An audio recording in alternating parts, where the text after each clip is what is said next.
next session. So good afternoon, everyone. Just note that we are going to record this session just because some of the presentations aren't pre-recorded, and yeah, we're just waiting for presenters to join us. The session is being chaired by our colleague, Dr. Stephen Roddy from University College Cork, at the other end of Ireland. Yeah, there are places in Ireland that are close together, and there are places in Ireland that are not so close together. Cork and Derry is not necessarily the easiest trip by public transport. But yeah, it was fun. It was interesting. it was fun. No, sure, good. Anyway, now let me just get the running order as well for this. So apologies, we are running a little bit over, but we will be okay. So paper session 2, Ubimus Ecologies, Chair Dr. Stephen Roddy from University College Cork. And we've got one presentation that's not pre-recorded, another pre-recorded one, and then a third one that's not pre-recorded. So I'll queue up the second one when we need that. Yeah, I've got that there. Okay, so yeah, Stephen. Oh, sorry, do you need? Yeah. Sorry. Certain things are quicker when you're just remote. You can just sort of, you know, hide the camera, do all the stuff in the background without people seeing. But anyway, this is the fun of blended. But yeah, as Andrew was saying, is wonderful to be able to connect globally like this. To be able to connect even into Amazonia. So yes. Okay, so give us 1 second. First paper session is Bruno Mesz, who is Hello. Bruno. Do you want to try sharing your presentation? I'll just double check if sharing allows you. Hold on, it should now. So Yes, I will try. Let me.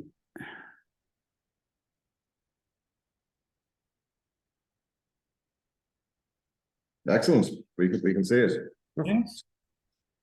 Okay, so I'll pass over to Stephen now for the proper sharing. How many minutes per session? 20 plus sessions. Yeah.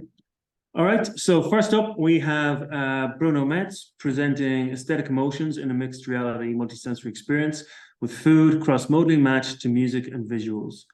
Okay, are you ready, Bruno? Yes, thank you. I have changed slightly the title to include this neologism. You will excuse me, I will explain later.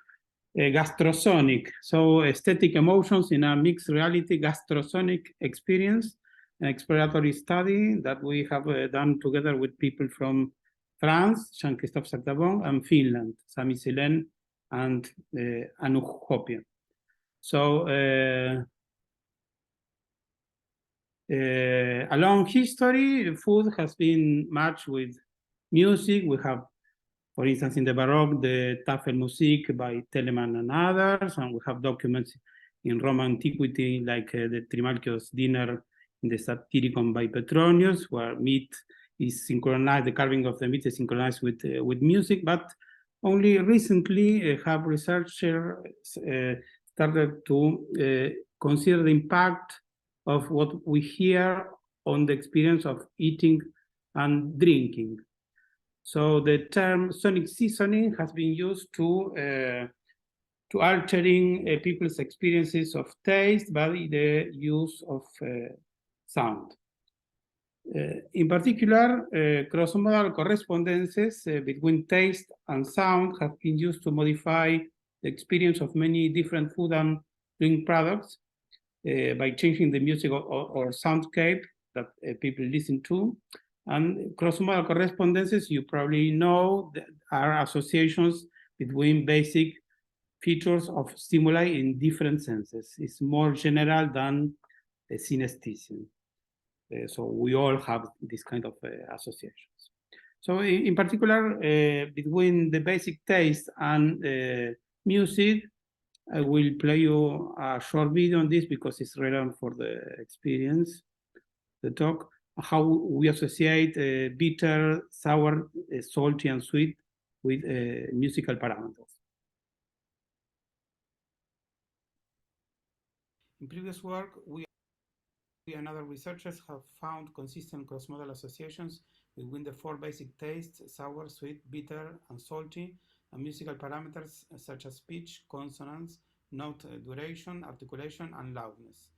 This research shows that sweet taste tends to be matched with sounds that are high in pitch, with slow tempo music that is legato in articulation and soft in dynamics, and with consonant harmonies, like in this example.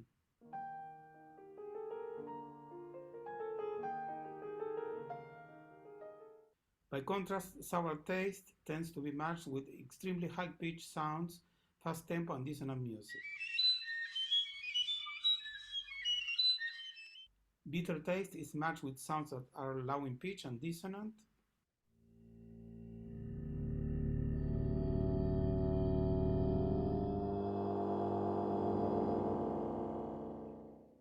Salty taste is mostly associated with staccato music. The associations with salty tend to be weaker.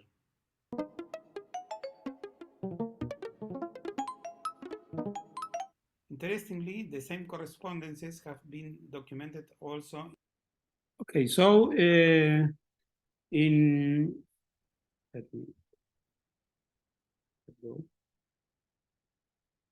the context of Ubimus, has been a recent increase of interest in the investigations on the interactions between technology, music, and gastronomy, and that's what we call gastrosonics. So, for instance, we have designed plateware based on cross-modal associations with musical emotions for tasting food congruent with the musical soundscape, or we have done experiences that I don't want to play this. Doesn't go. Or experiences, sorry.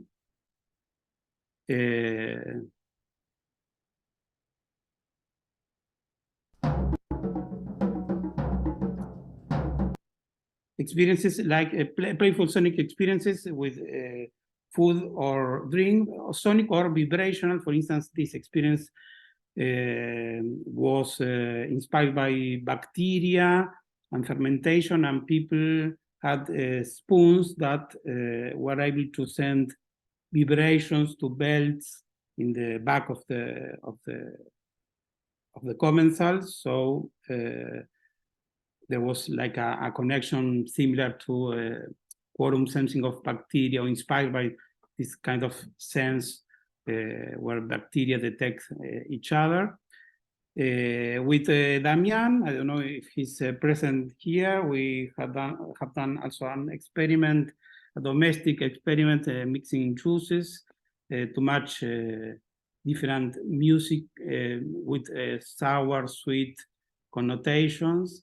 And we even developed this kind of scores with gastro icons to denote the point of time where a certain juice had to be drank in consonance with, in congruence with the music. This has led to several publications and to a dossier this year at the Revista Vortex on gastrosonics.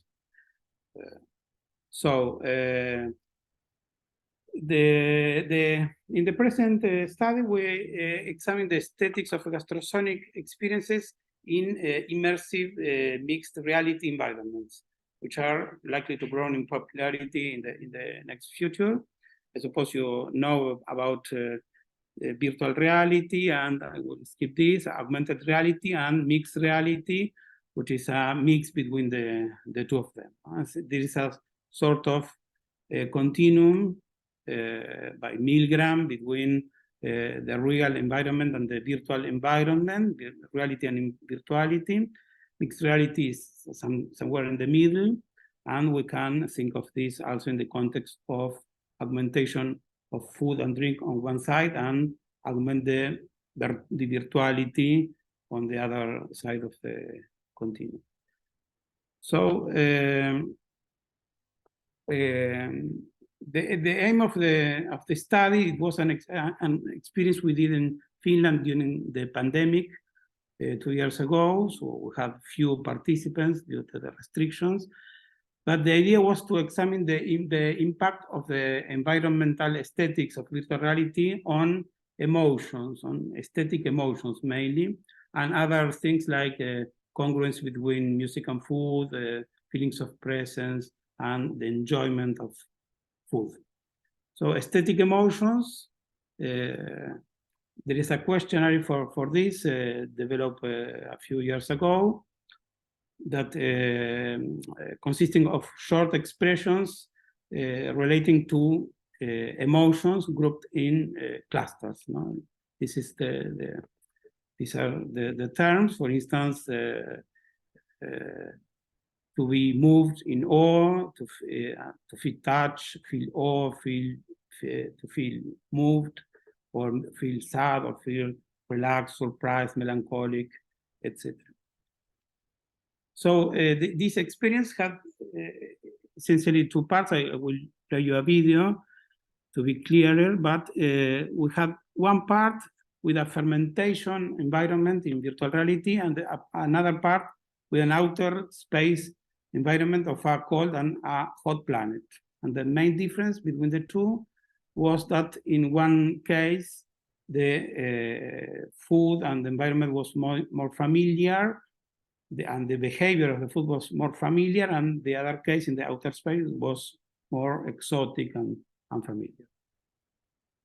So we designed the music for these parts, inspired by crossmodal associations. The part A with fermentation, we use sounds of kombucha fermentation.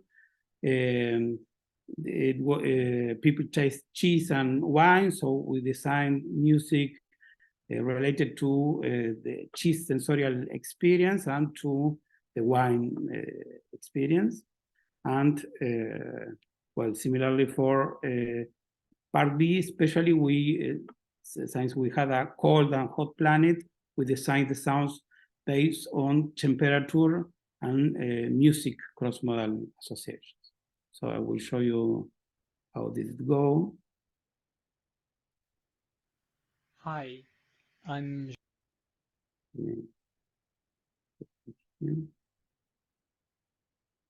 Now I will present you Sorry.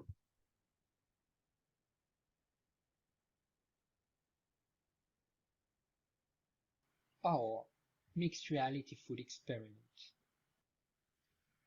There are two parts. On the first part, the virtual reality environment is an artistic one. The scene takes place in a noisy place with a table, a dish of cheese cubes, and a glass of wine. This is the reality, but in the virtual reality, these things also exist. It's not changing of appearance, but you will see that when the user pick a cube of cheese, then the environment will change and will be a metaphoric environment about cheese fermentation. And when the user is drinking some wine, it's the same, it's another environment about the fermentation of which produce the wine.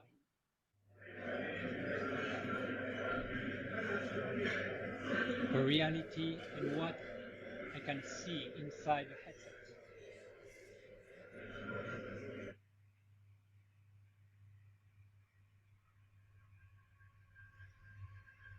The environment has changed while drinking the wine.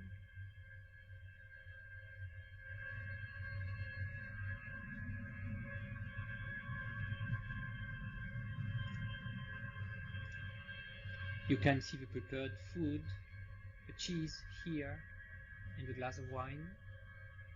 Then I will pick a piece of cheese, and a new environment is coming about fermentation.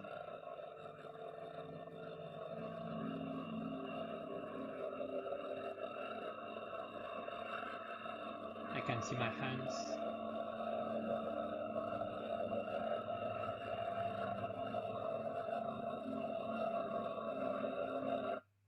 I can grab some more wine, and then the environment again changes.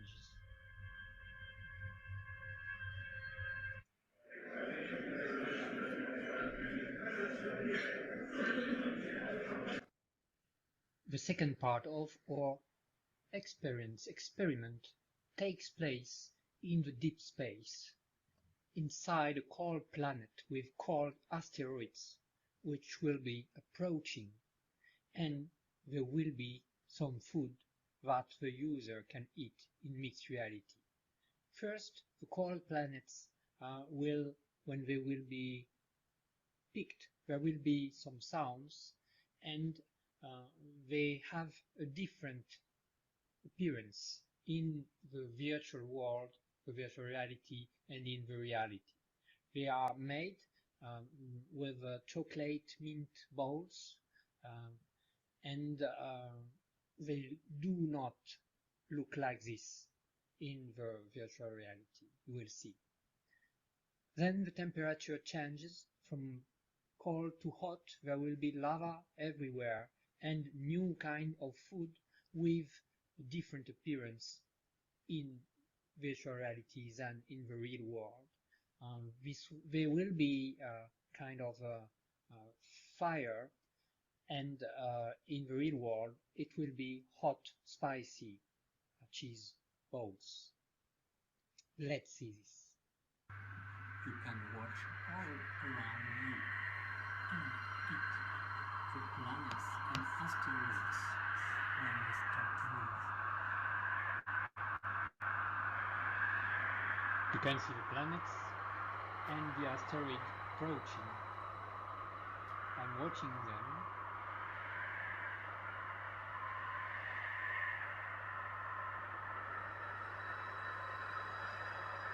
And we are matching with the ball.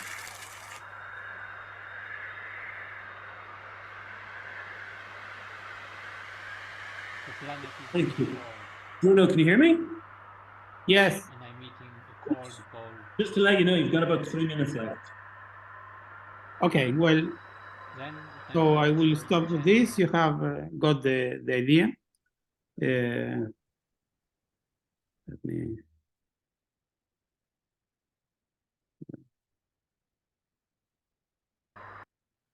Hi.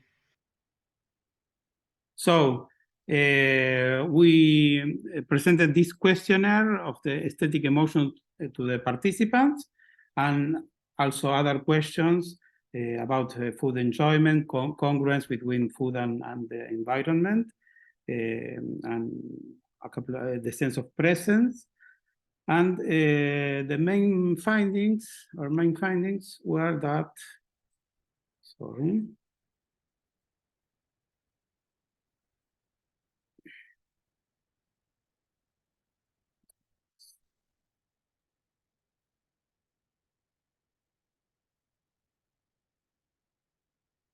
In summary, that there were a wide spectrum of aesthetic emotions, mostly positive, almost no negative balanced emotions.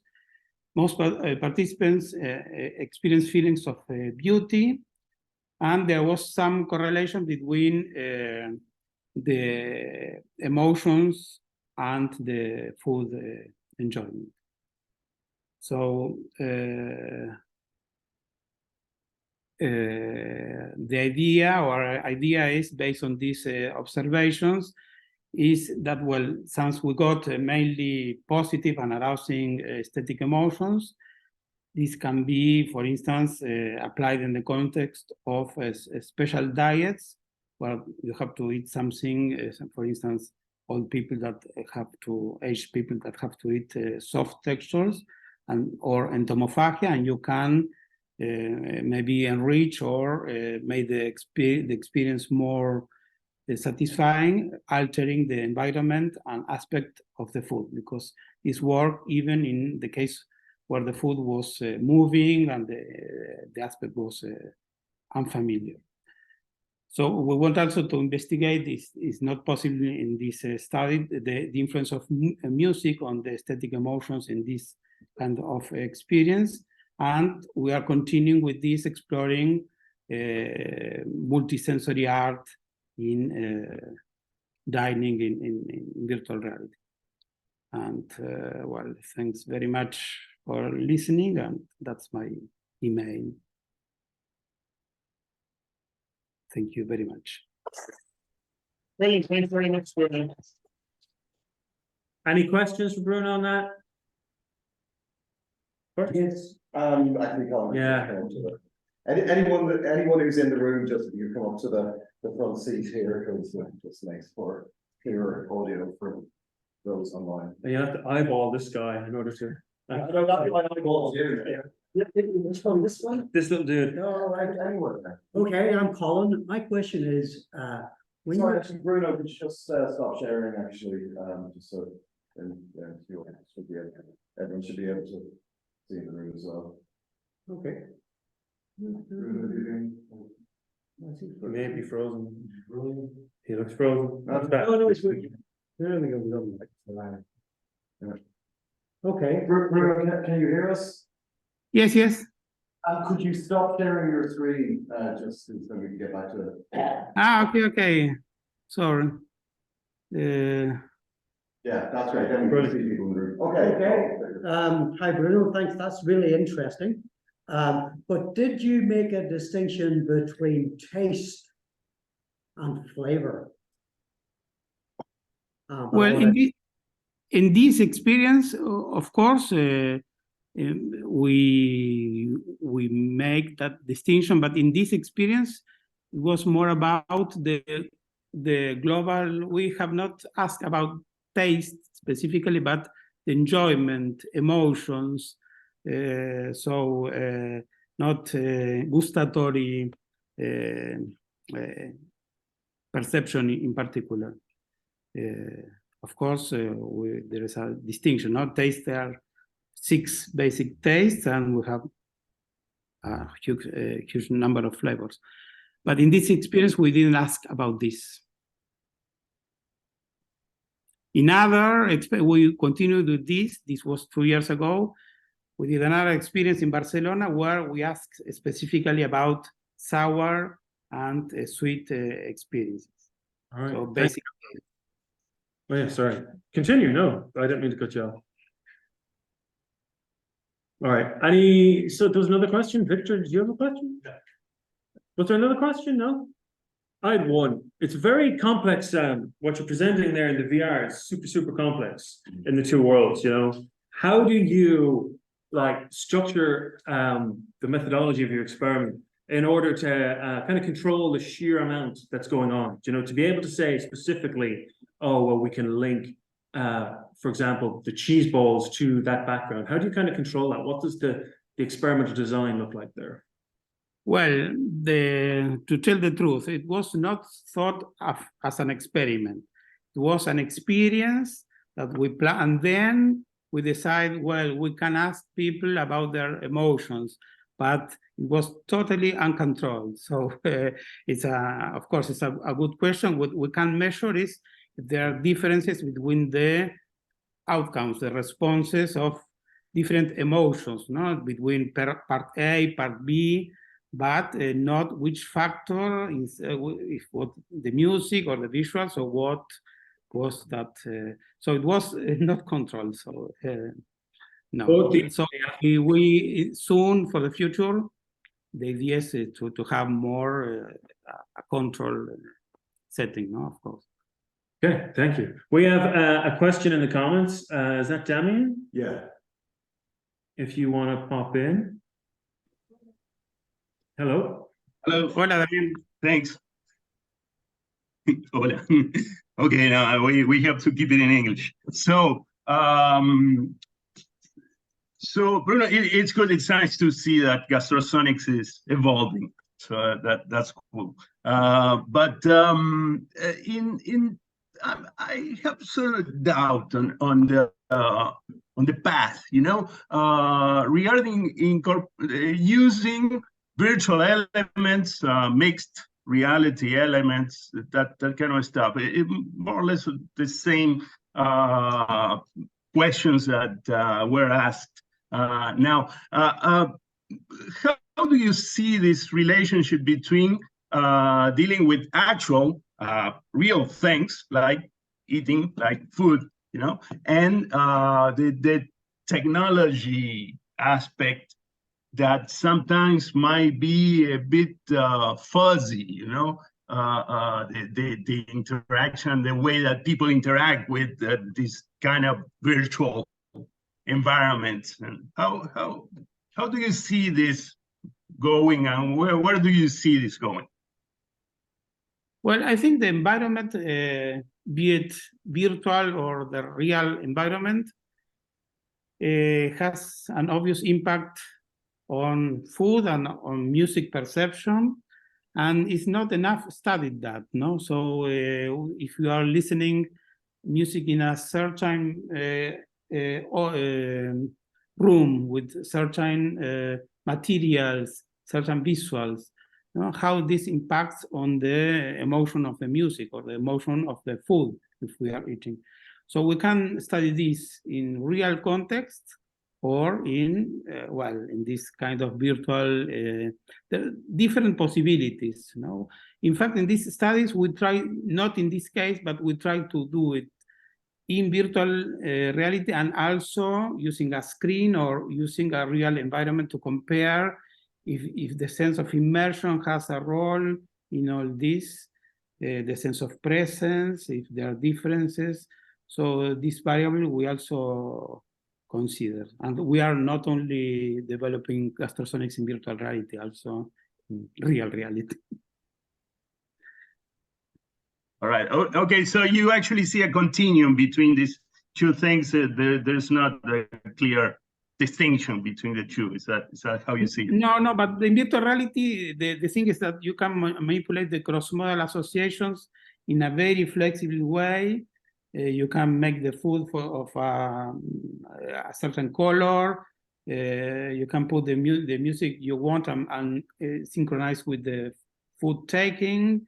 So we have a lot of things that you can also control, experiment, different than real reality, no? So yes, it's a continuum, but both sides. 2 years ago, there was all this interest in the metaverse also. So we went also with the wave. All right, that's great. Thank you very much, Bruno. Well done. Thank you. And I can also mention, which I did, that your co-authors on that paper were Jean-Christophe Sakdavong. I'm going to get these pronunciations terrible, but I'm going to try. Yes. Okay, Sakdavong. Good. Sami, Silen, and Anu Hopia as well. All right. Yes. So next up, we have Carlos Gómez presenting musical stuff, technology, convergent and disruptive factors. Paper written alongside Marcello Messina, Brenda Freitas, Ivan Samura, and Lutzley Aliel, I think. And also just to say that this is a pre-recorded paper. We'll have the presenters here for live session after, so I'm just going to start to share that in a moment. Actually, how do I do this here? 1 second.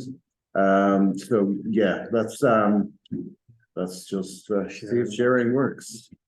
And go full screen. Go full screen on YouTube. Maybe mute us first. Yeah, so everyone, you should be able to see the paper now. Just double check. Okay, so just double checking. Can someone signal in the chat if there's an issue, or did you hear that?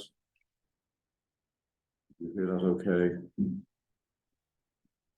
We have to hear a hello there. Could anyone online let us know in the chat? Could you hear the paper when we play that? No. Okay, let me just. No, it's we can't see, we can't hear. Might have been that I didn't share the sound.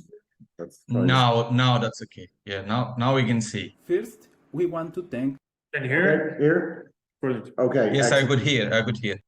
Okay, we're going to mute now. So disruptions, technological convergent factors, and creative activities, defining and delineating musical stuff.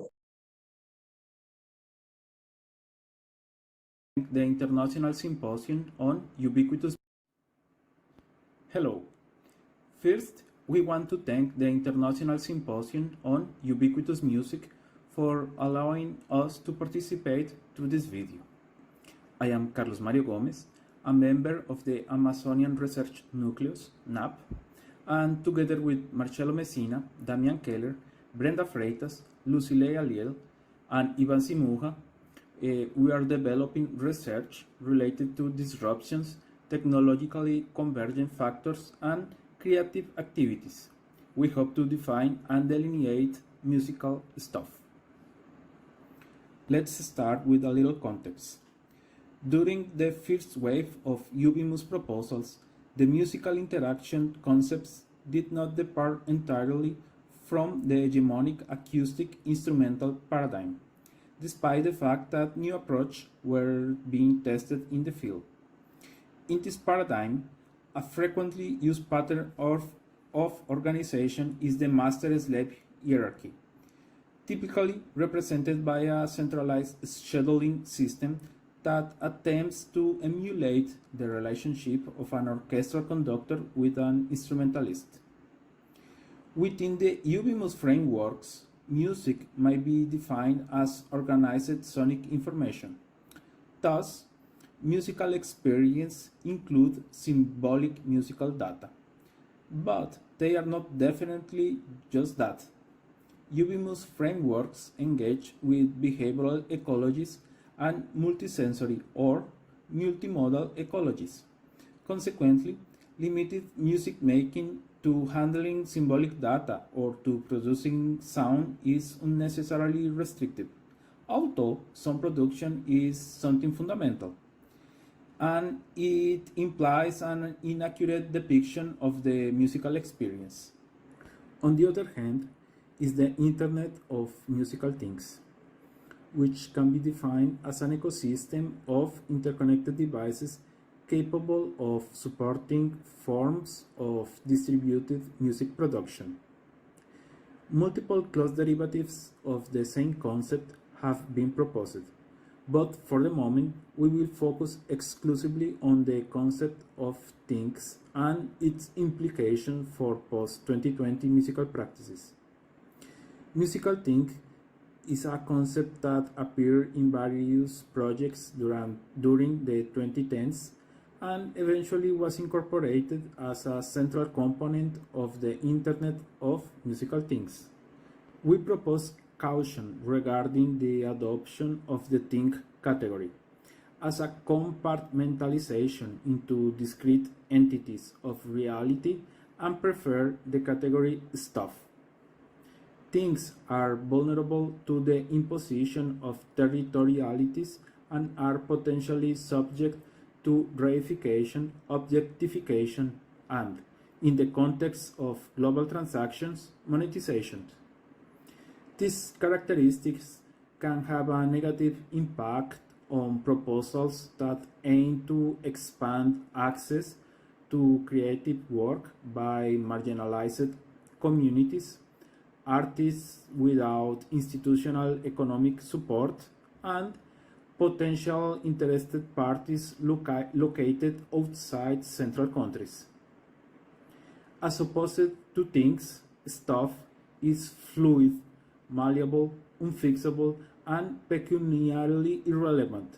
Hence, stuff is good raw material for sustainable Ubimus creative ecosystems. As an exercise to shake the ongoing acoustic instrumental biases enforced by mainstream musical interaction design, we propose a definition of a working denomination for post-2020 music making, musical stuff. This concept was previously discussed by Messina et al. In 2022 in two papers. Musical stuff might be conceptualized as the material grounding necessary to deploy Ubimus activities, or as the negotiated field of material constraints and opportunities furnished by infrastructure. For us, infrastructure is negotiation impacted by biological, economic, and social pressures shaped by materially grounded and social situated cognition. In this sense, we do not only target new ways of music making, we also target new ways of thinking about artistic practice. Hello, I'm Marcello Messina, and I'm now taking over the next few slides from Carlos. Our approach is backed by a decade and a half of Ubimus deployments, recently expanded to the realm of musicology. So some authorities to that are Marcello, Costa and Costalonga 2022, Menezes and Lopez 2022, Mesz, Tedesco and Potenza 2022. We propose a provisional 4-component definition of musical stuff, which is defined as a phenomenology of pliable entities that enable distributed creative activities, deployable on the musical internet. The 4 components of the concept complement each other.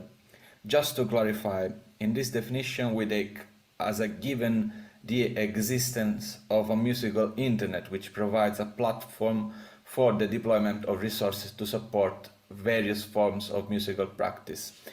So we propose this terminology, musical internet, mostly to accommodate multiple cognate proposals such as the Internet of Musical Things and our Internet of Musical Stuff, etc., without voicing the prominence of any of them. So it's kind of horizontal coexistence between all of these different paradigms. So in order to unpack a bit this kind of idea of musical stuff, so we had provided definition. So the first element of this definition is phenomenology, that asks us to be aware of the what that is around, rather than focusing on pre-packaged given ontologies. Now it's important to say that here our big other is Plato and Platonic ontologies, and the idea that things are something that exists beyond and before human consciousness, and that's a quite radicated idea in Western thought. And maybe we are thinking that the Internet of Musical Things or other paradigms where things are used as a kind of primary operative elements might suggest that we are in presence of a Platonic type of ontology. In our vision, things do not come as fixed entities provided with a set of ideal quasi-metaphysical properties. They are rather the result of the cognitive segmentation of existing reality. And then that existing reality, before being segmented into things, that's stuff. This fixed segmentation is perhaps counterproductive in the context of the musical internet. We'd rather be with free processes, untokenized, non-tokenized resources, etc. So rather than having discrete things, we'd rather enjoy the freedom that is implied by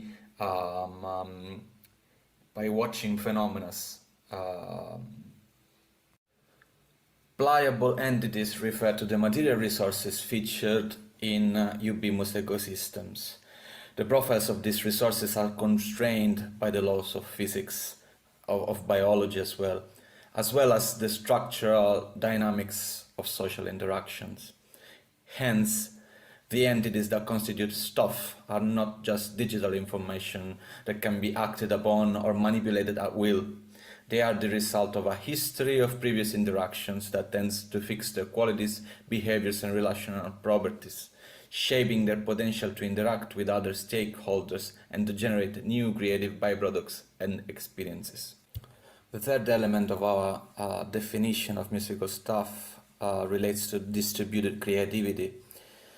and distributed creative activities that encompass the actions and processes afforded by musical stuff.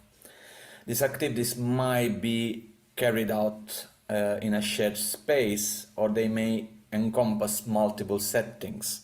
The locations of the resources and stakeholders will influence the required material support, establishing at least 3 possible categories of interaction: synchronicity, asynchronicity, and quasi-synchronicity. Finally, to be deployable on the musical internet entails the possibility to use networked resources. Effective deployments of Ubimus ecosystems depend on the ability of stakeholders to adapt to their behaviors to the local condition by relying on the pliability of resources. So the first example of musical stuff is Introlazzo, which is the title of a cycle of works based on an interactive projected live score. This came originally from my initiative, and then it was performed by a series of different musicians, and by myself as well. Some of the musicians include Lucile Aliel, Adam Starkey and Emiliano Gavito, Tom Drummond, Leonardo Facias, and others. Introlazzo reflects on the concept of liveness, both from a creative point of view and as a critical philosophical perspective. The pieces that compose the cycle are all between 5 and 6 minutes long, roughly, and rely on a projected score, as I was saying, that interacts in real time with the performers and with the materials played by him or her. While one of the performers is playing, the sonic output is processed by a patch that in turn generates both the electronic sounds and the score. Introlazzo entails the use of semantic epimusical resources. It employs local reference and resources to engage with aspects of everyday creativity and adopt distributed decision-making procedures to avoid hierarchically oriented social exchanges. It uses an approach based on the use of semantics, avoids the hierarchical divisions of labor of the acoustic instrumental paradigm, where I would be just the composer that kind of teaches or kind of instructs the performance as to what to do. Instead, it proposes open-ended negotiations among the stakeholders. And then it plays with the listener's expectations by shifting the meanings of the reference. So we have a short video of the 5th manifestation of Introlazzo, Introlazzo 5 or Introlazzo 5.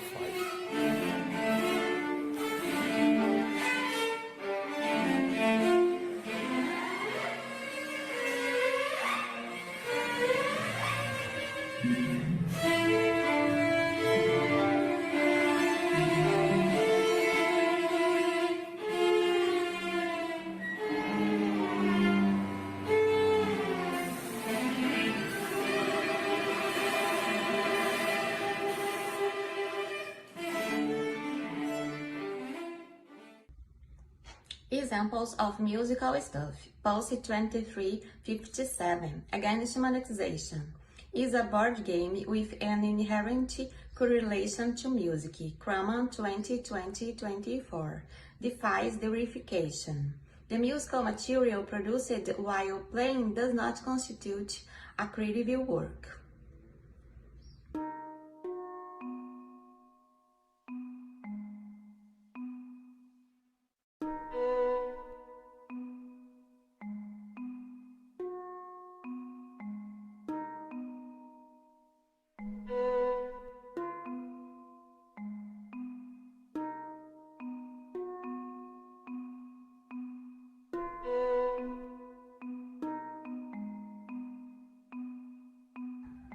Examples of musical stuff. QE and territoriality.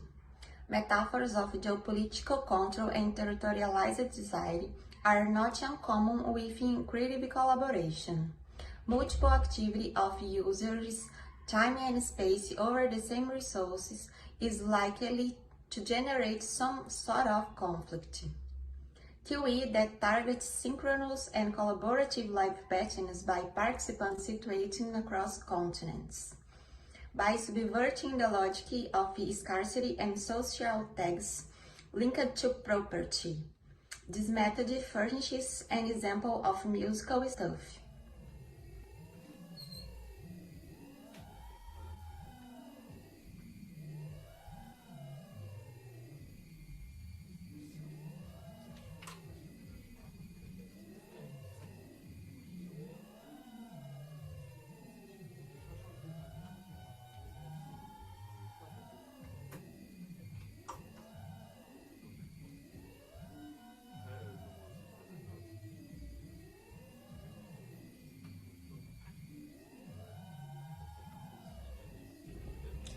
Conclusions and next steps. Musical stuff is a consistent construct for Ubimus design, deployment, and evaluation, pointing to its incorporation in Ubimus-oriented musicology.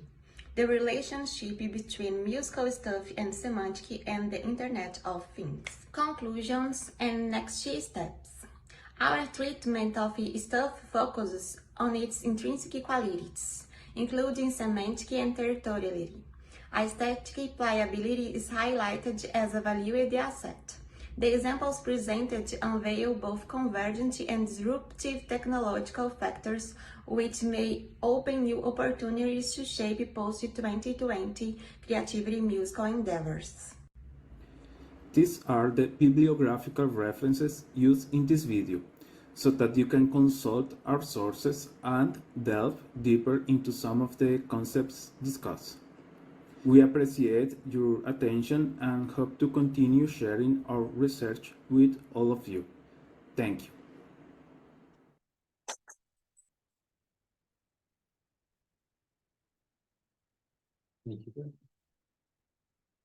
All right, we have time for questions and answers. Has anybody got any questions?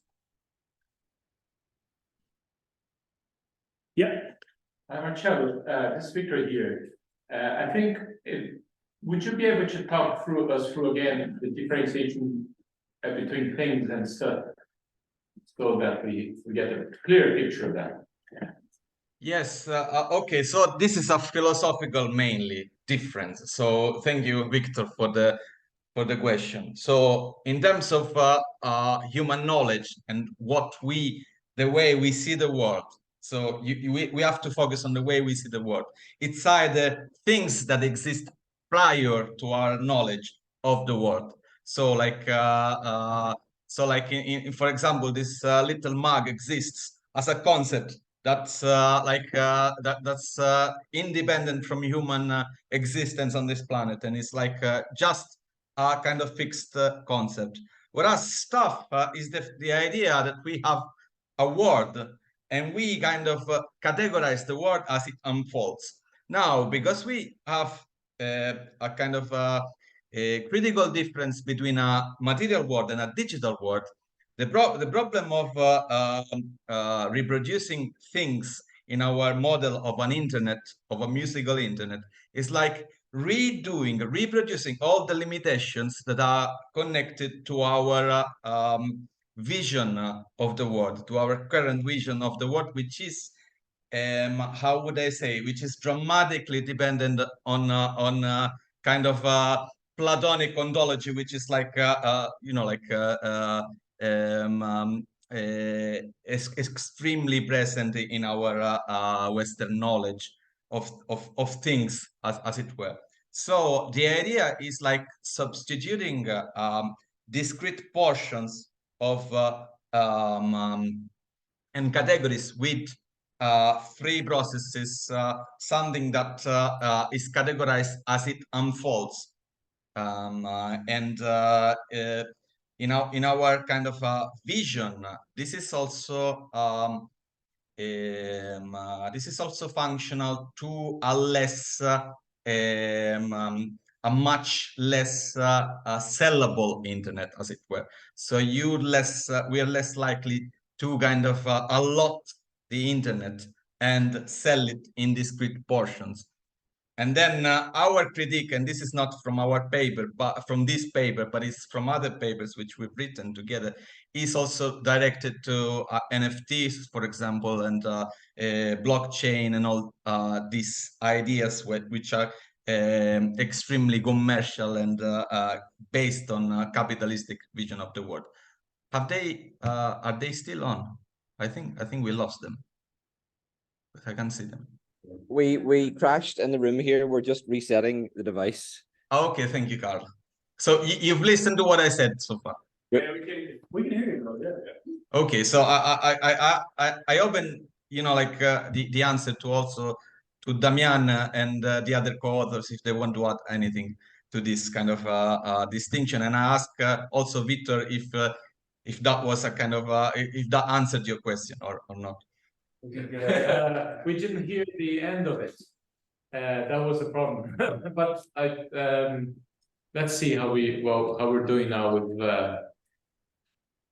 So you were talking about platonic view of the world when you got cut off. So if you could, can you rewind back to that? Yes. Okay. I was saying that our understanding of the world is heavily based on the idea that we give things for granted as if they were categories, like the quasi pre-exist our knowledge, and that's a Platonic kind of imposition that is basically the source of most of our Western kind of knowledge. And in this sense, we are kind of proposing stuff as a paradigm of first of all of seeing the world, and avoiding to postulate the existence of pre-existent things that are not categorized by ourselves. When we get to a kind of eminently digital world, so that's the situation in which we are now. We have to create an internet of our kind of normal musical interactions. And the idea of postulating an internet of things and an internet of musical things runs the risk of reproducing the Platonic ontology that limits our vision of the world. Rather, we see reality in a digital world as a bunch of interconnected entities that are not categorized as things, and that they unfold freely unfold as phenomena freely. And I was saying also that this is a critique also aimed at attempts to allot the internet and sell it, basically. And concretely, our critique was aimed at NFTs and blockchain as a way of like creating things out of basically digital processes and sell them. So that's our critique. So it's not just a cognitive critique, a critique to cognition, but it's also a critique to capitalism and to the reproduction of capitalism in a world that supposedly has overcome scarcity. So like reproducing scarcity in the digital world is a bit crazy for us, I think. And then I would like to open this to the other co-authors if they want to say anything about that. Okay, so the element of making for things as products that can be monetized is basically that kind of differentiation that you want to make there, that we should be talking about a category that is a little bit that is moves away from that perspective. Is that way? Yes, yeah, exactly. Exactly. Okay. Can I ask a thing? Have you ever come across any of Yuk Hui's work on computational objects or digital objects? he kind of focuses on, he's mostly a philosopher of like computation, but as it applies to the arts, but he focuses a lot on trying to make sense of what constitutes a thing and an object in a digital sense. He, quite similarly to you, would have like a good critique of tendency towards capitalism in networked infrastructures in general. It just might be worth a look. It might be something that you could contextualize some of your work against, or Can you please write that down for us? Yeah. Because I didn't get the name of the author. Chat crashed things last time, but I'll just email it to you. I'll email it to you. Great, thank you so much. We also used Morton and object-oriented ontology, which makes a similar kind of a critique, but looking at the real world. So I'm sorry to kind of differentiate, but then looking at the material world, as it were, and there is a very big critique as to what an object is and whether we are objects as well. And so like the idea that we are subjects that make things or that unfold the world is also very problematic. Actually, could I just come in as more of a comment? It's Brian here. Hi, Marcello.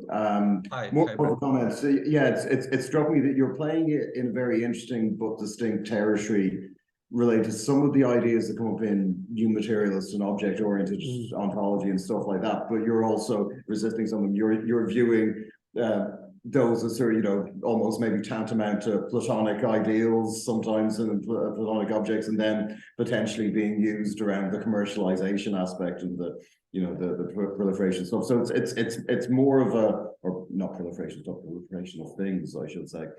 So it's more a comment than a question, maybe. But I just found it interesting that you're playing within similar territory, maybe finding a different set of priorities within that territory. I'm just wondering, is there, have you found any useful relationship with that work, with that strand of philosophy? Because it is something that's come up more and more. Obviously, it is something that's hotly contested within philosophy now. The whole object-oriented ontology, and the sort of focus on objects, hyper objects, and things that kind of evade our human scale.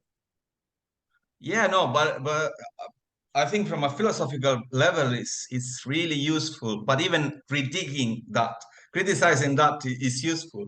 Reading it and not agreeing with Morton et al. I think it's really useful. But it's putting, I would say they are putting a lot of like interesting ideas in, which are good for us either way, I think. It's striking me you can have your cake and eat it with that one, because you can agree with some aspects of it, maybe critique around how it's being applied, I suppose, more pragmatically in the technological context. Yeah, I mean, if it's an excuse for tech bros and solutionism, then yeah, I can say that's a fairly pragmatic reputation anyway. Anyway, sorry, that's me. I'll give it back to Steve. No. Any more questions here? Any questions online? We're not going to open the chat in case it explodes. Yeah, but if you're online, you got a question, just pop your camera on, pop your microphone on. Yeah.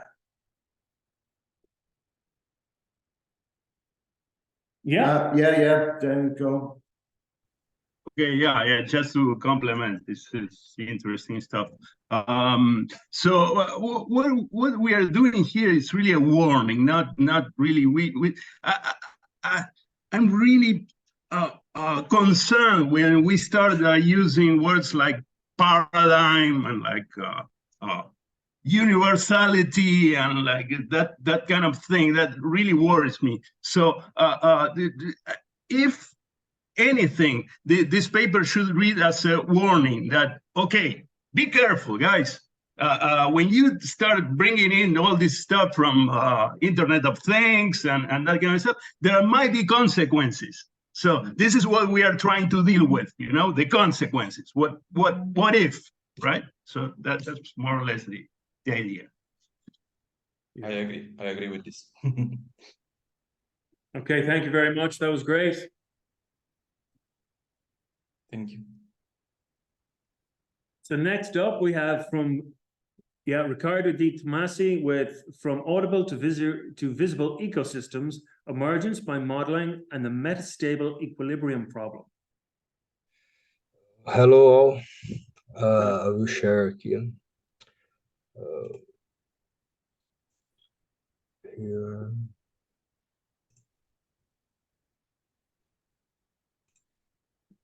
Let me just check this. Sharing still switch. Okay. Yeah, we can see that. Yes. So I can't see anything, but I will start here. Hello, it's a pleasure to me to be here. I would like to thank the whole Ubimus organizing committee for this opportunity, and CNPq and University of São Paulo for the support. This presentation from audible to visible ecosystems shares some problems and maybe some solutions we found along the development of a methodology for implementation of what we're calling artificial ecosystems, aiming a kind of artistic performance that is intrinsically related with the physical environment. Okay. For general context, Eco's study started at 2018, searching for, until today, an emergence-based structural thinking for musical performance. We find in the Audible Ecosystemic project by Agostinho Di Scipio a fruitful place to start the problematization and investigation of this hypothesis, and the modelization of our first model of audible ecosystem as well. At the time, some questions were around us. How to control systems dynamics, compose interactions, but what interactions? In what part of the system they happen? And more importantly, how to think emergence structurally, since the emergent phenomenon lies in becoming existence, and most of the problems related to the emergent structures consist specifically into pattern restriction tasks. We started an experimental methodology composed by three interrelated and cyclic phases. First, the theoretical structure based on emergent patterns, which takes to the implementation of the artificial ecosystem model, the mechanism that allows performing, hearing, and observation, and the next, the experimental development in situ, assuming the form of artistic research. At the final experiment, collected data returns to the beginning of the loop, contrasting with the theoretical model and step-by-step refining the implementation methodology. I will talk briefly about these three stages now. Artificial ecosystem is a common term that can be used to differentiate natural ecosystems from those created and manipulated following humans' necessities, like greenhouse and complex industrial processes. In the computation domain, bio-inspired algorithms also refers to artificial ecosystems too. Along artificial ecosystem terminology, we have the notion of spatially extended systems, common in the field of dynamic systems, but unusual in the artistic domain. We can understand as spatially extended systems those that organization processes are sensitive to spatial organization, such as cellular automata model, where neighbor states will drive the high-level formation in a bidimensional plane. And also the musical score, the traditional musical score, with the spatial disposition of symbols, direct and mode temporal organizations of musical performance, and the whole development of the instrumental execution. However, what we are proposing is a distinct notion in which the spatial dimension goes beyond the bidimensional plane or the virtuality of the digital domain, taken to a notion of artificial ecosystem that is coupled with its physical environment, including objects, peoples, and architectures, or even the physical or hardware conditions of computers, if it is the case. This is what we are calling artificial ecosystems based on spatially extended systems. As I mentioned earlier, we started with the implementation of an audible ecosystem model inspired by the Shipios project. This is a feedback loop through microphones and speakers, and the emergent signal flow is responsible for maintenance of the ecosystem organization process. When we control the feedback loop, we observe spectral formations as emergent patterns of the energy dissipation process. It's a kind of conjecture of acoustic modes and physical conditions of equipments and signal formations itself, which is a type of spatial sensitivity. We also observe another aspect of spatial sensitivity when changing the direction of the feedback loop, changing the interaction chains, and consequently changing the spectral formations. I will show the first example of the spectral formations here. When the feedback loop is controlled.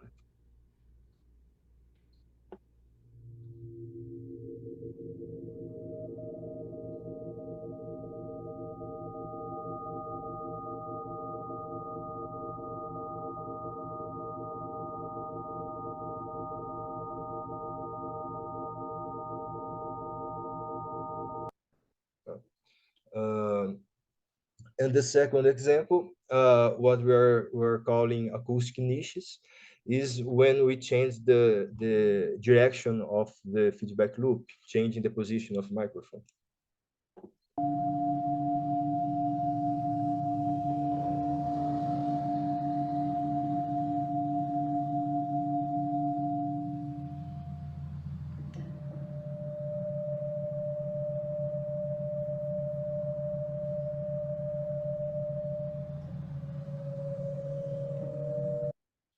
Okay.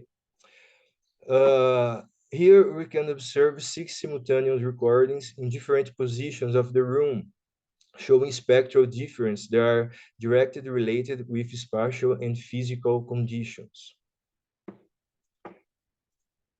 Yes. So we return to the theoretical model with 3 emergent patterns that we believe they are key parameters of our methodology. The first is the metastable equilibrium, related to the control of signal flows. It's the basic criteria for the system to become sensible to its environment. In short, it's a maintenance of a scope of freedom degrees to the signal flow. The second emergent pattern is the feedback topology, or topology of interactions, in which changing the possibilities of interactions changes the whole system. In this case, turning the microphone, we change the relationship with the acoustic environment, drawing another scope of organization possibilities. And here we have the spectrum of the previous video. Third, membrane-like behavior is an emergent pattern that comes from concurrent forces that creates potential difference. In a closed system, 2 inverse forces probably will know each other.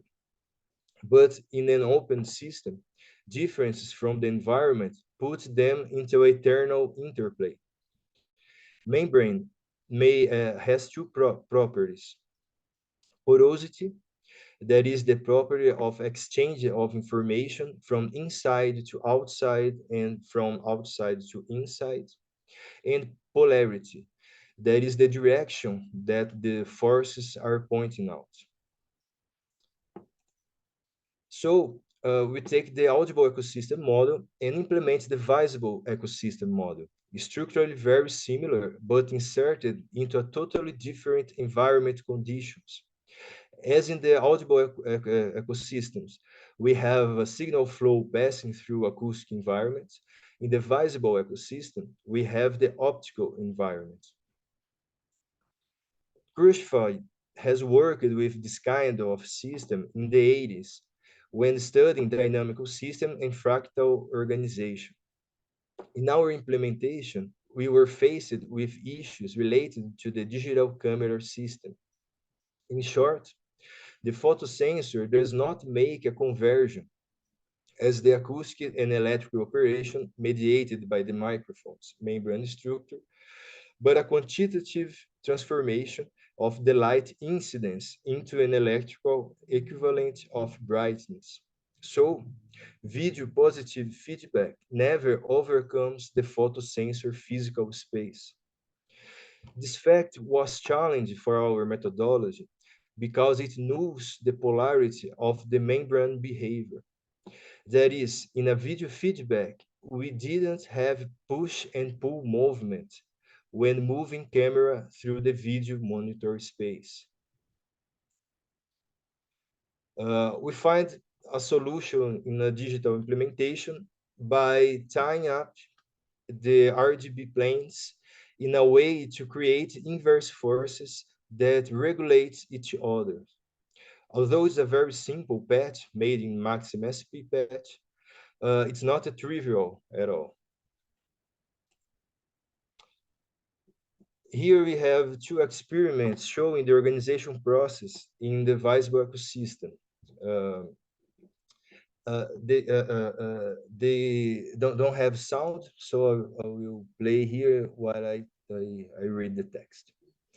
The first experiment, we can see the color gradient as the equivalent of the sonic fluctuations in the audible version. Changing the light incidence over the video monitor, we provoke systems organization.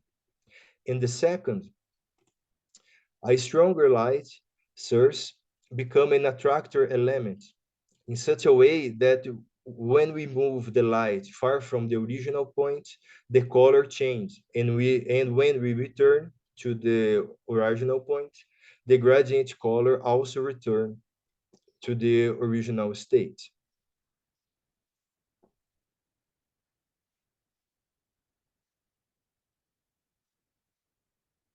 Yeah.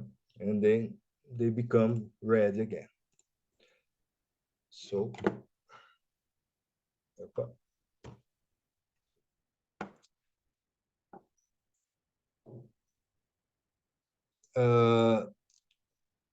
These are two examples of experiments showing spatial sensitivity in the optical domain and the membrane polarity characteristic. To conclude, we are working with these three emergent patterns as guidelines to artificial ecosystems implementations, a kind of methodology that is not supported by pre-established parameters, but upon emergent conditions, topologies, and behaviors that can be identified along with artistic performance and listening. For now, we have already developed another models of artificial ecosystems. This one merges open and closed systems with audible ecosystems and a disclavier piano.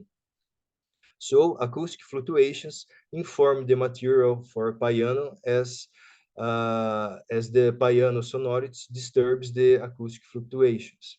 What matters here is the potential difference between acoustic digital information and the digital piano information, because they work in different realities, what creates an eternal maintenance of the organization flow.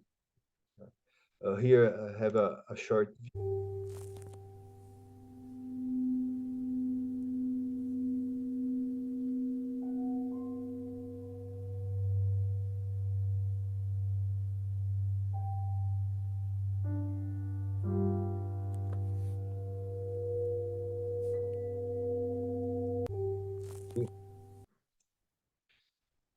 another example is the ecosystem with prepared guitars, going deep in the hardware conditions of different dispositives. So we have the springs that open the system that creates the metastable equilibrium. And here we have a short example.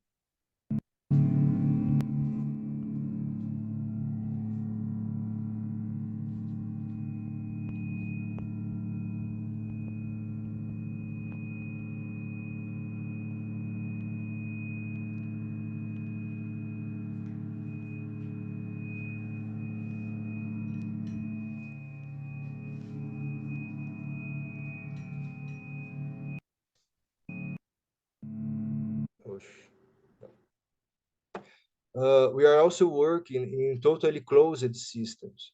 This one will have a signal that creates its own environment, a kind of memory or buffer, by reading itself. What we hear is a sequence of pulses or rhythm patterns, very distinct from chaotic oscillators or stochastic procedures.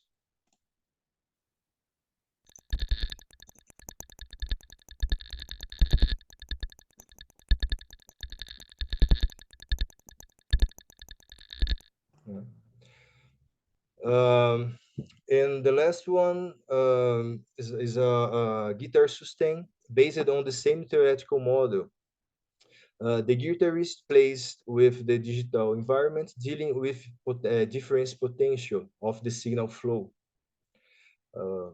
We believe this is a kind of a more organic algorithm of sustaining for guitars.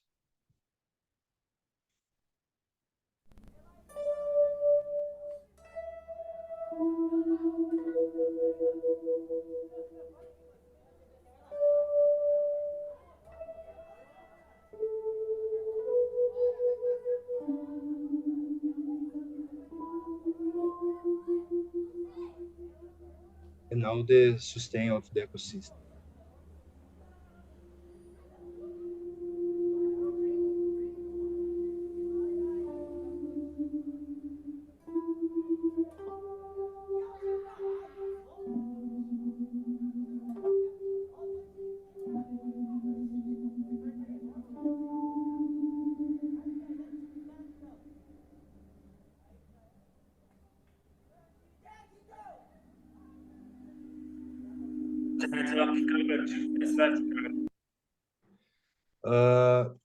And to conclude, final considerations, artificial ecosystem based on a spatially extended system appears as fruitful experimental territory for artistic research, offering other perspectives about dynamic system studies, which include interactive systems. The problem of metastability in the visible ecosystem implementation appeared related to the notion of membrane polarity, and it was solved by digitally implementing a self-regulating system based on the energetic flow system. The implementation of audible and visible ecosystem models have supported our structural hypothesis based on metastable condition, membrane-like behavior, and feedback topology. And thank you.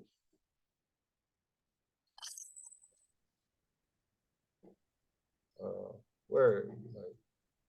Any questions in the room? What about online? Any questions online?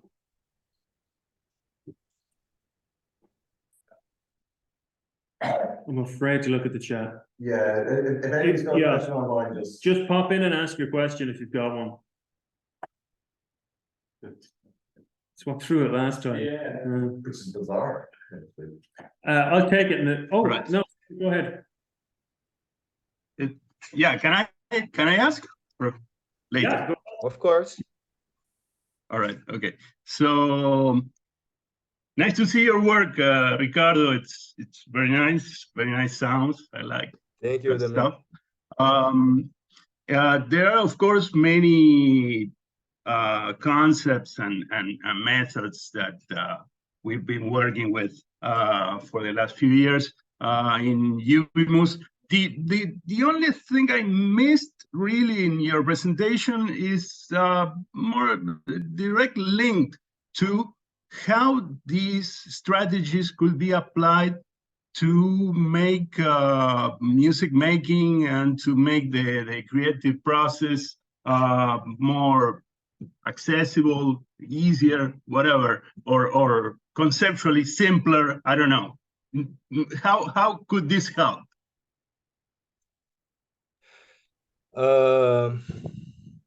This is a good question.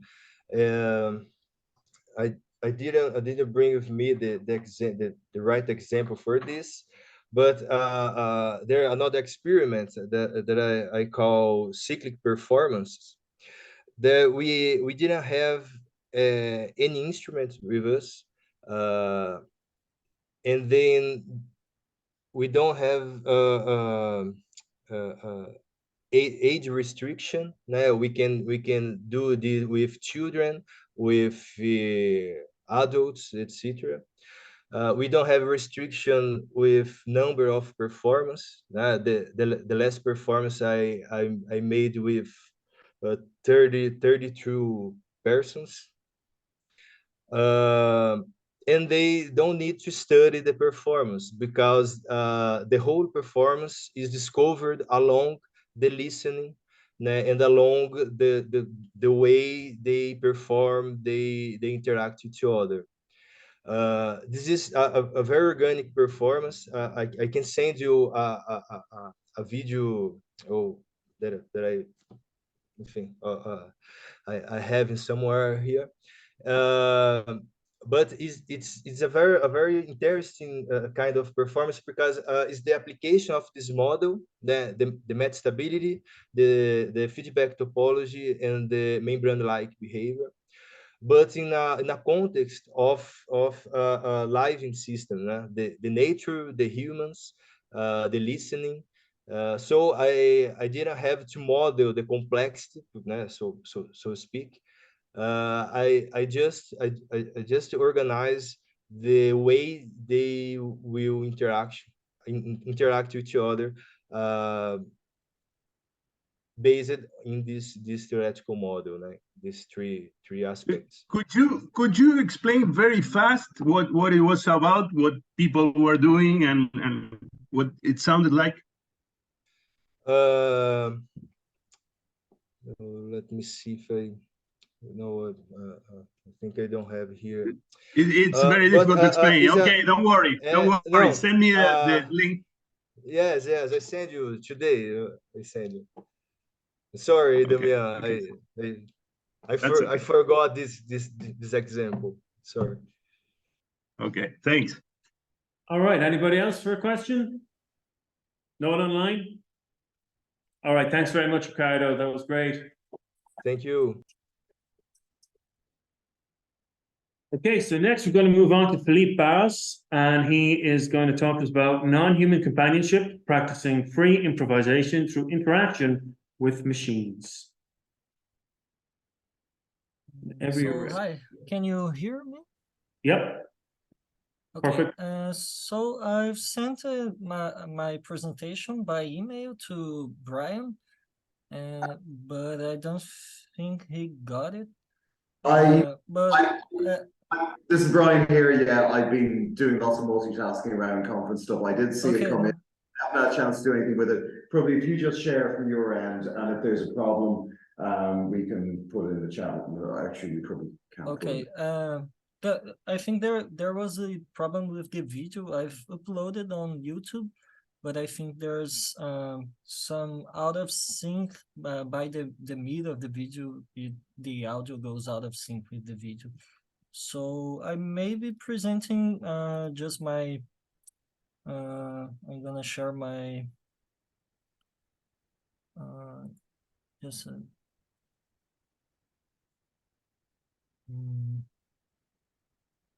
gonna share my screen.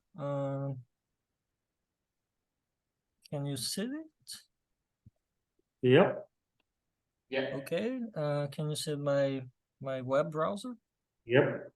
Okay, so there's a QR code here through which you can see the presentation on your phone. It might be better to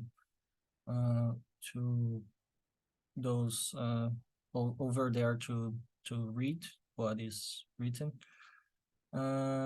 So our paper is titled Non-Human Companionship, Practicing Free Improvisation Through Interaction with Machines. And it was written by me, I'm a master's student at UFIS, Universidade Federal do Espírito Santo. I'm under supervision of Leandro Costa Longa, and it was also written with the help of Sérgio Freire, a teacher at the music school of Universidade Federal de Minas Gerais, UFMG. So I'm going to start. Here is our photos. and I'm gonna read our abstract. Free improvisation is a musical genre that defies traditional forms of music making, defining itself by its absence.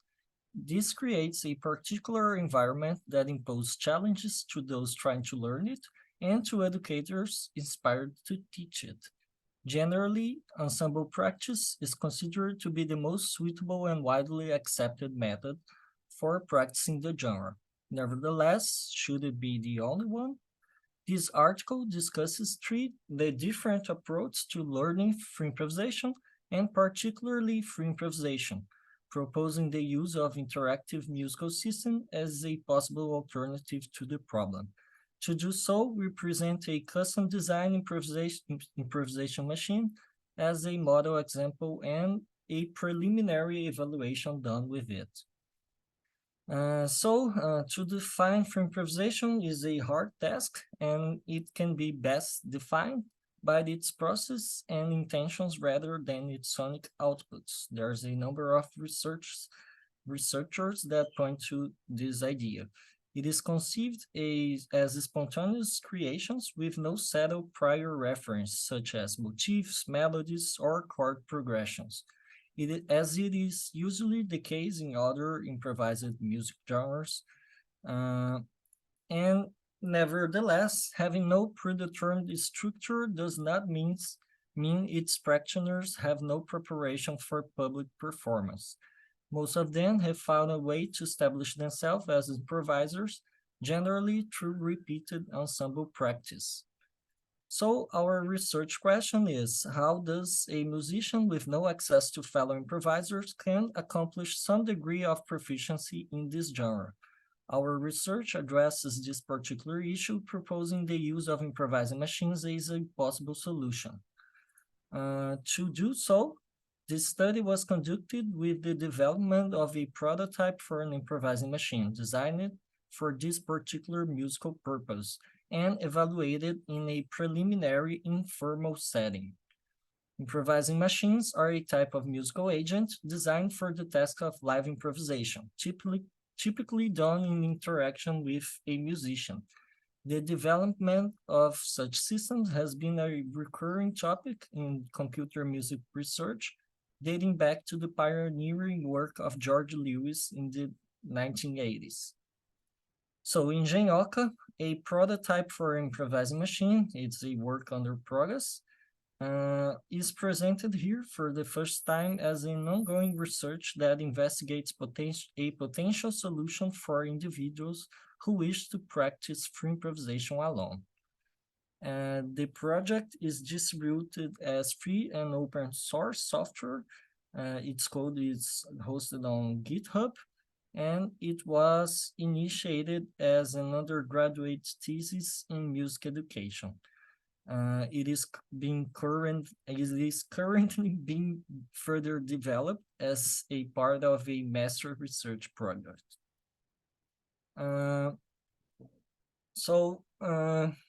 Musical improvisation is understood by many as a musical skill analogous to spontaneous speech. There's a number of musicians and researchers that defend this idea.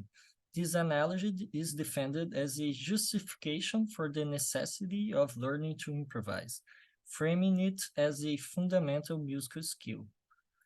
The case for improvisation could also be sustained by the fact that most music performed and listened to is based on improvised genres, making a compelling case for at least the presence of improvisation in general musical training. The paradox appears when music education curricula does the opposite of what would be expected, with almost no space at all for improvisation in courses in Western education. The development of pedagogical methods for improvisation has been analyzed by Preston and summarized in 5 historical stages by Hickey, that are embellishment, patterns and models, problem solving, play by ear, and free improvisation. More recent approaches to musical education have followed technological development of the digital age, making use of a variety of available software to enhance the acquisition of a number of musical skills. For instance, Fern proposed a computer program to teach jazz. This was in the 90s, 95, using Miles Davis' 1954 recording of the tune 4 as a transcribed reference for students and a chord scale method as a guide to creating new improvised lines. With the advent of the World Wide Web, some educators have turned to social media platforms such as YouTube as a means of sharing instructional material with a broader audience at little to no cost. Unsurprisingly, the platform has been used to teach musical improvisation with a diverse range of methods employed. Franco noticed that even though musicians demonstrate pioneerism in the adoption of new technologies, there appears to be a continued reluctance among educations to embrace technological tools for instruction. So there are some challenges to teach specifically for improvisation, and most modern approaches to teach improvised music belong to the language of jazz, and that could be explained by its popularity among the improvised music genres, as well by the fact that it consists of a musical idiom with approachable boundaries for harmonic, rhythmic, and melodic discourses. Applying the analogy between musical improvisation and spontaneous speech to free improvisation, we have a type of improvised discourse that does not belong to any specific idiom, does not adhere to any kind of synthetic rules, nor use any predetermined vocabulary. A less idealist view on free improvisation language is offered by Menezes when pointing out that practitioners of the genre do find their own boundaries shaped by their technical constraints and their personal database of experience. As Burgo indicates, there have been identifiable characteristics in the output of the genre in the last decade of its practice, with a shared range of techniques, approaches, and cliches, although not explicitly specified by neither of them. Furthermore, one could argue the idiom of a particular performance and a set of rules is developed on the spot as an implicit agreement between the musicians that, as Anne Farber says, that should be able to select the proper constraints in the course of the piece rather than being dependent on precisely chosen ones. Under this perspective, a freely improvised piece should not employ prearranged material, but the decisions made by each player can shape the musical boundaries of each performance. So this context helps us to understand why free improvisation seems to be dependent on the interaction with other musicians, with collective engagement being accepted as the most fruitful context for it. Corbett arguments for the importance of interaction in free improvisation, implying that instead of interacting with other players, a solo improviser can engage with their instrument, the performance space, or the audience, a perspective that we believe could be well integrated with Ubimus technologies and practice. Stenstrom defends the ensemble practice approach, arguing that solo playing may not provide the most solid foundation for ensemble improvisation, as the latter relies heavily on musical interplay among its participants. Although the argument for the importance of ensemble practice can be restrictive, free improvisation, like Ubimus practice, should not limit musical diversity, which is exemplified by the increasing presence of musicians with varied backgrounds coming into the genre in the latest decades. Free improvisation also incorporates some of the same aspects of musical creation adopted by Ubimus, such as the focus on the creative process instead of the musical product, and an anti-formalist approach to music making that embraces and deals with the presence of technological and environmental resources and their participation of the audience. How some different approaches to free improvisation education will be read as following.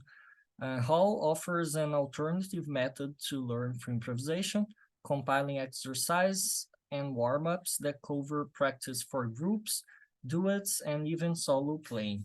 His teaching seems to be preoccupied with the awareness needed for improvisers to accomplish fluid interactions and subtle explorations of the sound materials employed during a performance.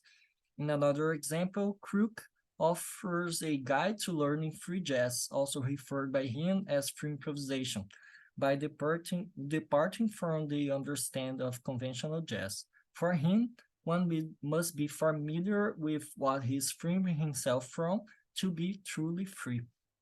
Clemente conducted a series of experiments with ICT and ubiquitous computing in a gaming format to support free improvisation practice with an ensemble of saxophone, observing improvements in the sonority of the group and according to the students and teachers who participated in the experiment. Barbara Lange noted that improvisers' educational values align with Paulo Freire's educational principles that form the basis of Ubimus dialogics, which highlight the role of horizontal exchange among group members, the respect for cultural diversity, and the adoption of a positive attitude toward local knowledge. However, Lange also observed that free improvisation workshops frequently revolve around a teacher figure who imparts information in a one-way direction, replicating the banking model that Freire criticized. You've got about 3 minutes left, Philippe. 3 minutes, okay. So the pandemic had a brutal impact on people's ability to gather and play music together, and alternatives to in-person practice were explored, such some that have been writing the paper. Playing remotely over the internet has been a practice in Ubimus even before the pandemic, suggesting this can be a reasonable solution to bring together musicians to perform improvised music despite being physically separated. Software applications that enable remote communication or internet forums could facilitate the assemblage of free improvisation enthusiasts interested in practicing from home. This approach still heavily depends upon live interaction, and the inclination towards synchronicity may not be in Ubimus' practice best interests. Other dynamics might offer some new experience and may provide different ways to think about it and make room for new pedagogical concepts that may arise from such scenarios. Ensemble practice not to be considered the only source of training for nearly every other music genre, as they employ repetition and memorization as part of preparations that should be performed alone. Lewis says that he shares the convictions that interactive music systems can help us to understand the inner workings of music and particularly of free improvisation. Lewis also see that the ability of machines to improvise provide us with a unique opportunity to gain insight into the mechanics of musical meaning. And he also questions when we develop machines that can improvise, this is a type of musical discourse that goes beyond the conventions of Western music practice, questioning the model of musical interaction conceptualized on the passiveness of computer programs merely taught as instruments in conformity with Ubimus concepts. We offer the idea that free machine improvisation can be a valuable approach to engage into free improvisation. Engenhoca Brazilian Portuguese jargon for a machine built in an improvised manner. And it is a rule-based, our Engenhoca is a rule-based transformative systems that mirror musical concepts and personal aesthetics preference of the author. The system analyzes incoming sounds played by musicians, decide what to play and whether or not to play, and finally synthesizes and outputs audio in real time. It was entirely programmed in pure data to facilitate the distribution and to make other students able to share its code, modify it, and make it better for their personal use. The basic architecture of the system consists of a audio analysis subpatch, a decision-making subpatch, and a audio output. The audio analysis is capable of discerning characteristics from timbre, pitch, attack, rhythm, articulation, dynamics, and phrasing of the audio played. And the audio output is done in a simple manner by a frequency modulation and stereo specialization and reverberation. There's also MIDI message outputs that could be used by someone interested to hear his own personal programmed sounds with MIDI. We made a preliminary evaluation of the system in an informal manner, providing some modest feedback for the ongoing phase. And we asked 3 students to play with the system for about a week and make recordings and observe their experience in interviews. So problems recognized by the participants, including the feeling their timbres were repetitive and their responses not natural or random. One participant indicated that it was difficult to find an endpoint to the improvisation, and trying to force it to react in a desired way ultimately failed. One of the students indicated that he found it an interesting resource. However, he was not confident about the aesthetical results of the interaction. Another participant had a positive evaluation, but also thought the interaction could be more difficult than those with humans. The third participant saw potential for the idea, but felt the lack of corporeal presence as a downside to the interaction. So I'm not going essentially leave it at that because we're running over, I'm afraid. But okay, if you could just sum up that last part quickly, the last page. Do you Oh, want no, your me to final return? page. No, your final Oh, no, page. this is the final page, so I'm not going to read the reply. Okay, so I just want to say that the links for audio demo recordings of the systems are at archive, and you can access its code on GitHub, and by the page I've shared, you can get those links. In future perspective, we expect to improve it, maybe with different functionalities such as statistical analysis of musical data that has been played, and network communication connection that could enable different modes of interaction. And that's it. Thank you very much. Any questions in the room? Yeah. Thank you very much. That means maybe you want to move just. Oh, yeah. Thank you very much for your nice presentation. You used the term improvisation. I am very interested in improvisation, particularly in theater making process. We apply improvisation when we start somewhere, or just we mean improvisation means without planning, just try to do something instant. So my question is, what is your process using improvisation to create music? Just to explain, but just again, just briefly. Okay, so you asked my personal view on improvisation process to make music, like for me as a musician, or for the system? Yeah, as a musician. Okay, so as a musician, I think most of my work has been done with improvisation.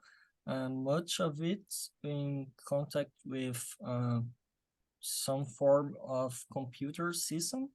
But even when I compose, I tend to start to compose by improvising something, and then with the improvisation I can writing it out if it's my desired goal. So improvisation is a big part of most musical ideas I have, and a big part of my training. Thank you. All right. Any more questions in the room? What about in the chat? Any questions online? Yeah, Damien? All right. Nice. I like the sounds. I listened to the sounds, and they were really interesting. That's good.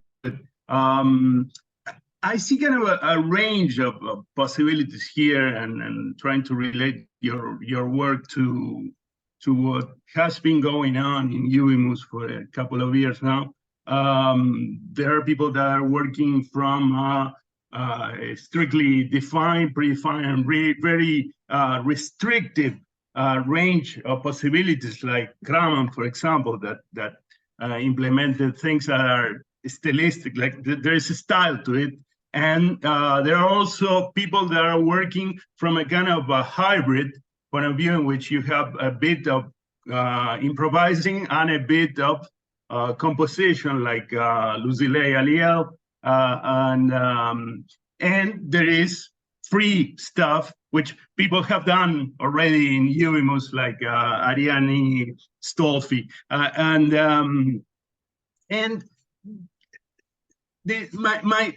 my question here, my doubt is, how do we manage, or can we manage to give people that have no previous musical training, I do not mean no previous musical experience, because there are many people that don't have formal training, but they do have a lot of musical experience. So could we manage to kind of give, for example, your system to one of these person, or several people would be even nicer, and have them make music that somehow they like? So, because some of the answers that you got in your questionnaires and in your interviews were, oh, well, the system is interesting, but I didn't like it. And it's like, okay, well, so yeah, that's more or less my question. So yeah, I think that one argument that could explain why musicians that played with the system did not like the sounds or the interaction might be that when the system was programmed, it was programmed to follow my intuition and my view on free improvisation, and to find the sounds that I like to hear when I'm playing with somebody else. So they might reflect my personal view, my personal aesthetics inside free improvisation, and that may not be the personal aesthetic that another person can be interested. I think that other improvising machines that have implemented systems that somewhat follow the musician, like through artificial intelligence or Markov chains, like follow the same statistical rules that could be found when someone play. They probably can be they probably can help people who are playing with the system to like come to like more the sounds that are they get from feedback, because the systems play more similar to the way they play. So that might be a possible idea, a possible solution. Okay, you answered part of my question, the part of the dealing with the liking or not, but you didn't answer the part of people that do not know music, dealing with the, because what I feel, the feeling I get is that everybody thinks that, okay, since you are interacting with the system, with the musical system, then you are a musician, right? But what happens with the people that don't have formal training? Okay, so what I think that could help is to have systems such as this presented that is freely and open source distributed, so it can help people to access a possible tool to use the system. I think that systems that are closed sourced and or paid are much more difficult to access, and I think that maybe musicians that are interested in having more people to come into their preferred genre must make something to share their recordings, share their view on music with more people if it helps. I think that having like freely distributed music online could help other people to be interested in a genre like free improvisation. So I believe in the to facilitate access to music. That all right, might help. Thanks. All right, that's great. Thank you very much, Philippe. Well done. And I think that brings the session to a close. That brings the session to a close. Just a couple of announcements. Tomorrow morning, we will have paper sessions starting, well, tomorrow morning here. We'll have paper sessions starting at 9 a.m. UTC. I know that's not going to work for you if you're in Brazil, but it does work for Australia, and it does barely work for Europe, depending on what sort of time we stay up till. And then what might work a little bit better is that we've got at 12 noon, we've got the Ubimus HCI panel session with Nuno Otero from based at Greenwich University. So that's on at 12 p.m. tomorrow UTC.